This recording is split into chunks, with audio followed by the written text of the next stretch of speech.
Hello students, this is Swaminarayan. Today we start with new chapter, Construction Equipment Management, unit number 6. Construction Equipment Management. The construction equipment management refers to the evaluation of the construction equipment fleet and its cost while at the same time considering the projects at hand. The process of balancing the expense and use of the construction equipment against the timelines and income from the projects can be called the construction equipment management. इसका मतलब क्या है कि जो भी आपने equipment लिया है, ओके, उसका एक्सपेंसेस जो भी है उसके साथ बेनिफिट कितना हो रहा है, ओके, वो सब भी उसमें से इनकम कितना आ रहा है बाय फ्रॉम डिफरेंट प्रोजेक्ट्स, वो भी देखना पड़ता है। तो कंस्ट्रक्शन इक्विपमेंट का यूज ऐसा करना चाहिए जिसकी वजह से जो भी हमने इक्विपमेंट परचेज किया है उसमें भी कॉस्ट लगेगा। जो भी इक्विपमेंट हमने परचेज किया है तो वो परचेज जो भी परचेज कॉस्ट है, वो इक्विपमेंट का जो भी कॉस्ट है वो तो रिकवर होना चाहिए, बट उसमें से इनकम भी मिलनी चाहिए। A construction equipment manager needs to be able to take practical decisions with regard to the management of the construction equipment to ensure the maximum benefits with minimal expenses for the company. Okay. The construction equipment manager needs to be able to take practical decision. उसको practical decision लेना आना चाहिए कि for example हमने with regard to the management of construction equipment के management के related उसको decision लेना आना चाहिए, प्रैक्टिकल डिसीजन लेना आना चाहिए to ensure the maximum benefits. वो मैक्सिमम बेनिफिट्स मैं कैसे ले सकता हूँ, okay, with minimal expenses for the minimal expenses for the company. That means कोई भी इक्विपमेंट परचेज करने से और करने के बाद में उसमें से मैक्सिमम बेनिफिट कैसे ले सकता हूँ, कौन सा इक्विपमेंट मुझे परचेज करना चाहिए जिसका यूज ज्यादा है और उसमें से ज्यादा मुझे बेनिफिट मिल रहा है, तो वो सब डिसाइड करना पड़ता है कंस्ट्रक्शन इक्विपमेंट मैनेजर को और उसको वो सब आना चाहिए। Operation costs are a recurring expenses based on the frequency of the use, while ideal sitting machines are a drain to the income. Operation cost क्या है? That is recurring expenses based on the frequency of use. Operation cost क्या है? वो तो लगने ही वाला है। R A recurring expenses, वो तो बढ़ता ही जाएगा जिस तरह से उसका यूज होगा उस तरह से। बट कोई इक्विपमेंट आपने परचेज किया है तो क्या होगा, वो पड़ा रहेगा, उसका यूज नहीं होगा, तो क्या होगा, इनकम में लॉस होगा, जो भी उससे इनकम आ रही है उसमें लॉस होगा। दैट मीन्स कोई भी आप इक्विपमेंट परचेज कर रहे हैं तो उसका कंटिन्यूसली यूज होना चाहिए, उसमें से इनकम आना चाहिए। Advanced concept in economical analysis. Engineering economic analysis is a science of applying the economic criteria to select the best out of a set of alternate engineering designs or proposals. Okay. It provides a procedure for cost analysis of the project alternative for the purpose of finding the best cost or the most economical alternative of the project.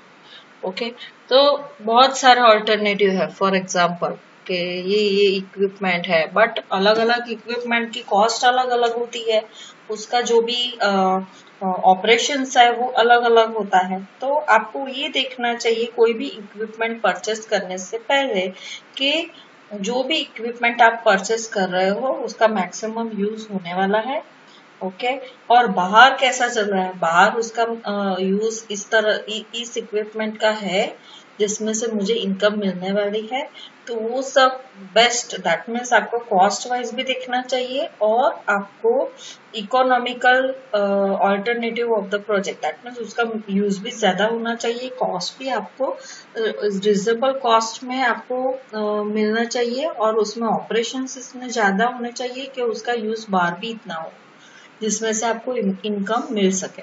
Okay, तो वो आपको देखना चाहिए, cost के related भी देखना चाहिए और उसमें से इनकम कितनी मिलेगी, उसका यूज बाहर कैसा है, वो सब देख के आपको डिसीजन लेना चाहिए कोई भी इक्विपमेंट परचेज करने के लिए। Okay, advanced method of economical analysis are sensitivity analysis and break-even analysis. Sensitivity analysis, it is known fact the net present value of a particular investment alternative when certain variables like incoming receipts value or the outgoing, that is disturb or outgoing value vary from expected value. Okay, so it is known fact that the net present value of a particular investment alternative when certain variables like incoming value or outgoing value vary from the expected value. तो sensitivity analysis किस पे depend करता है कि कोई आपके पास incoming value या outgoing value है तो वो ज्यादा वेरी हो रहा है। ओके, तो ये वेरिएबल्स कौन कौन सा है, इनकमिंग वैल्यू और outgoing value, that is called variable. Okay, तो कितना चेंज हो रहा है, okay, that is called sensitivity analysis. It is known fact that net present value of a particular investment alternative, that means particular investment alternative जो भी है, ये दोनों वेरिएबल है, ये दोनों वेरिएबल के हिसाब से ये इन्वेस्टमेंट जो भी है, पर्टिकुलर इन्वेस्टमेंट ऑल्टरनेटिव है, वो किस तरह से चेंज होगा। तो वो जो भी हमारी एक्सपेक्टेड वैल्यू है उसके जो भी हमारी फ्रॉम द एक्सपेक्टेड वैल्यू, ये दोनों वेरिएबल के चेंज होने से हमारी जो भी एक्सपेक्टेड वैल्यू है उसमें कौन सा चेंज होगा, that is called sensitivity analysis. Sensitivity analysis aims at studying the impact of changing value of variable on the economic decision in a particular situation. In a sense, it aims to answer what if even a slight change in one variable leads to a reversal of the decision. For example, एक one variable में slight change हम करते हैं और decision में change आता है. It means that the variable is highly sensitive. कई बार क्या होता है, वेरिएबल में चेंज आने से आपका डिसीजन में चेंज नहीं आएगा, तो that is called low sensitive और नॉट सेंसिटिव और insensitive. Sensitivity analysis categorize variables in highly sensitive, less sensitive, insensitive variable categories. By this classification, we can focus on highly sensitive variables for better management of the project. तो आपको किस पे ध्यान रखना है, जो भी हाईली सेंसिटिव वेरिएबल्स है ना उस पे ध्यान रखना है, बिकॉज वो आपका डिसीजन भी चेंज कर सकता है, कॉस्ट भी ज्यादा हो सकता है जो भी आपका प्रोजेक्ट का है, तो वो सब आपको ध्यान में रखना पड़ता है. ओके, तो it is a non probabilistic technique. Okay, by this classification we can focus on highly sensitive variables for the better management of the project. It is a non-probabilistic techniques. Okay, sensitivity analysis उसमें दो alternative है, single alternative और more than one alternative के लिए है. तो single alternative में कौन कौन से है, change in one variable at a time, change in two variable at a time and change in more than two variable at a time. जबकि यहाँ पे क्या है, मोर देन वन ऑल्टरनेटिव. तो change in more then one alternative में variable one change हो सकता है, टू चेंज हो सकता है और दो से ज्यादा भी वेरिएबल चेंज हो सकता है. तो दो जो भी है two variables at a time. Change in more than two variable है, वो दो से ज्यादा वेरिएबल है तो भी वो भी हो सकता है. Okay, change in more than two variable. Then यहाँ पे क्या है, मोर देन वन ऑल्टरनेटिव, एक से ज्यादा ऑल्टरनेटिव है, उसमें वन वेरिएबल चेंज हो सकता है, टू वेरिएबल चेंज हो सकता है और more than two variable change हो सकता है. Spider wave diagram, family of curves और आइसोक्वाड्स एंड सिनेरियो एनालिसिस.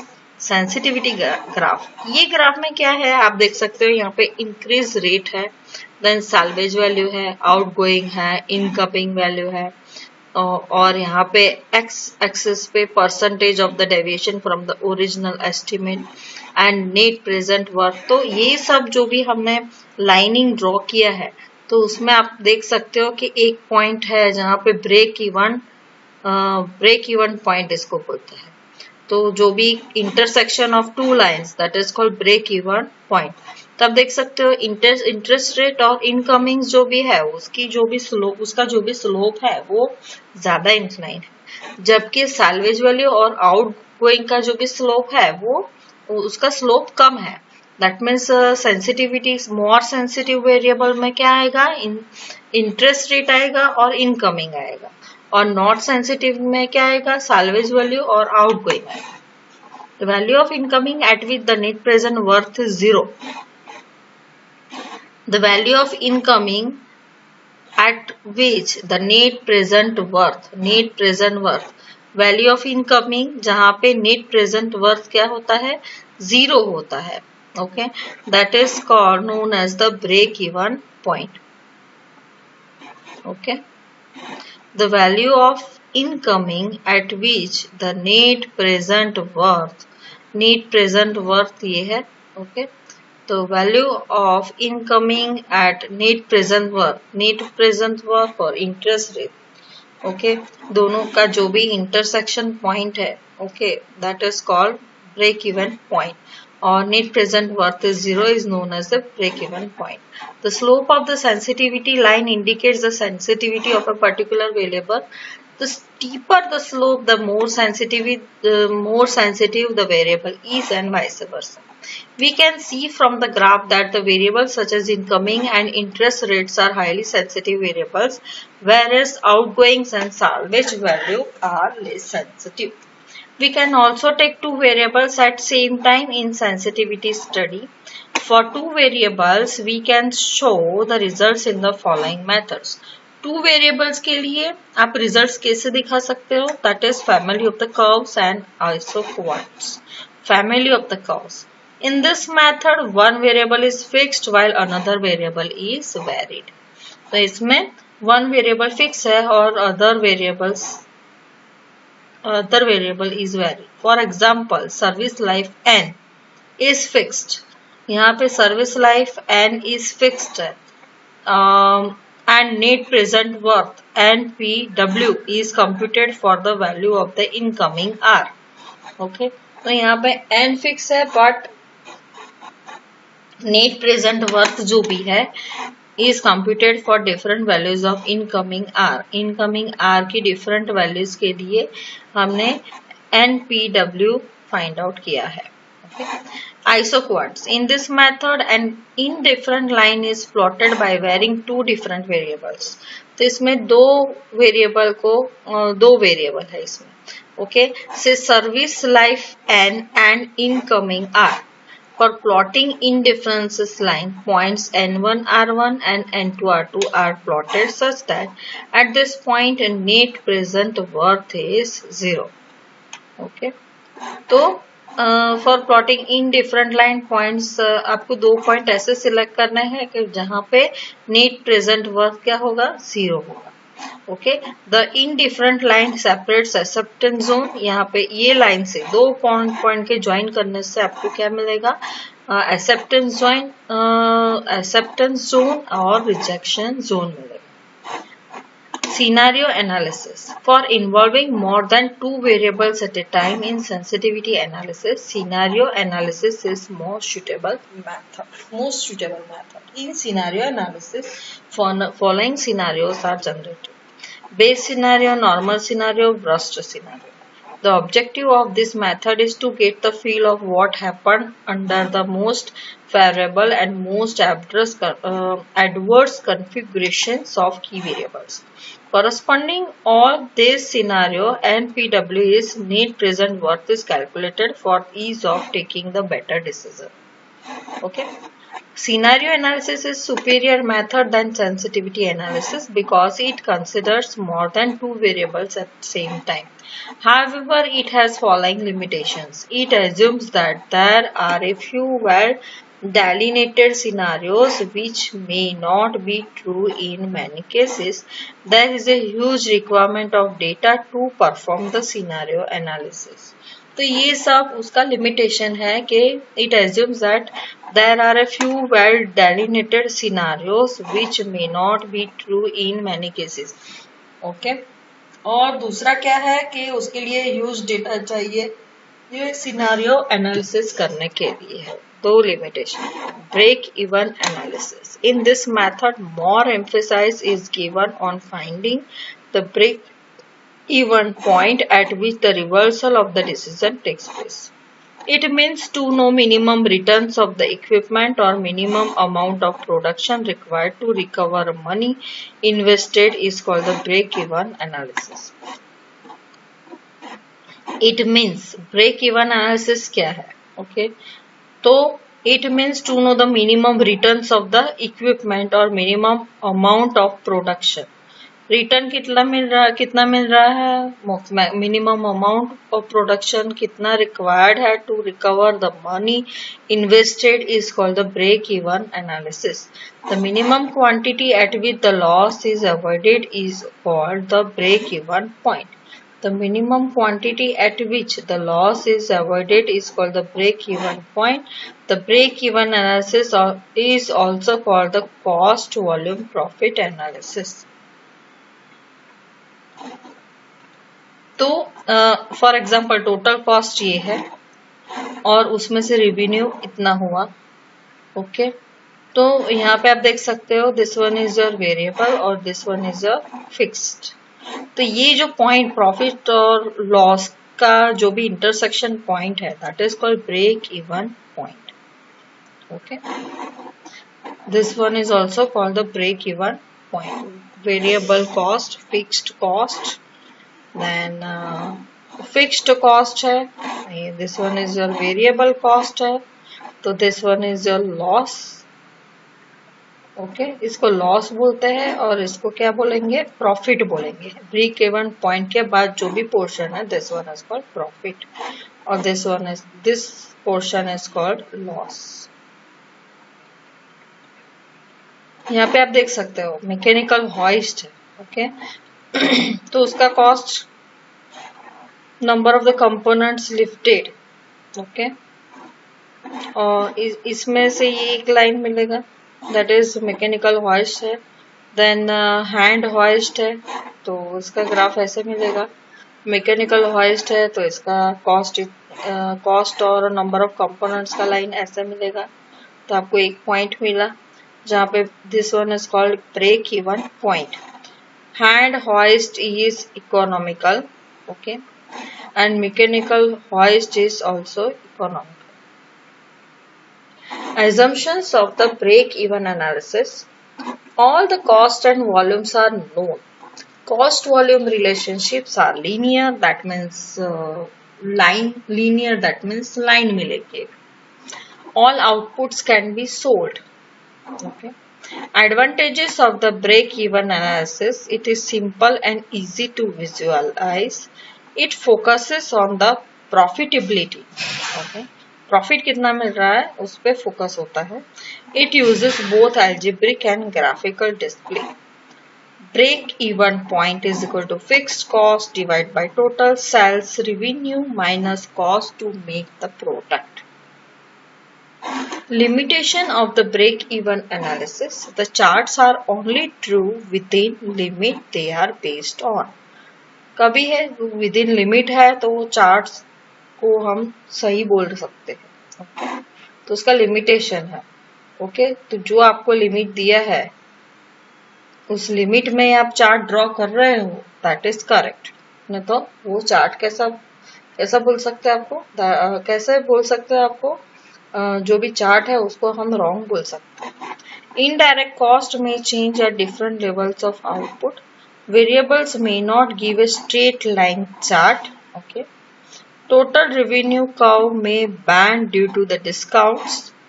जो भी कर्व रेवेन्यू कर्व है वो बैंड होता है due to discounts. And managerial decisions में alter the direct and indirect cost. Okay, तो कई बार क्या है मैनेजरियल डिसीजंस ऐसे लिए जाते हैं जिसकी वजह दैट इज ऐसे डिसीजन लिए जाते हैं जिसकी वजह से डायरेक्ट और इनडायरेक्ट कॉस्ट को इफेक्ट होता है, वेरी होता है, उस पर इफेक्ट पड़ता है। ओके, और वो वेरी होता है। तो charts are only true within. Chart तभी सही कहलाता है जबकि वो लिमिट में ड्रॉ किया गया हो। इनडायरेक्ट कॉस्ट में चेंज, जो भी इनडायरेक्ट कॉस्ट है में चेंज है different levels of output. Variables में not give a straight line chart. Variables की वजह से आपको स्ट्रेट लाइन चार्ट, वो वेरिएबल्स आपको स्ट्रेट लाइन चार्ट नहीं देगा. टोटल रेवेन्यू कर्व में बैंड ड्यू टू डिस्काउंट. तो टोटल रेवेन्यू कर्व है वो बैंड हो सकता है due to discount. Managerial decisions में alter the direct and indirect cost. Managerial decision जो भी है मैनेजर के हिसाब से, जो भी मैनेजरियल डिसीजन है उसके हिसाब से आपका डायरेक्ट और इनडायरेक्ट कॉस्ट ऑल्टर भी हो सकता है, वेरी भी हो सकता है. Okay, thank you.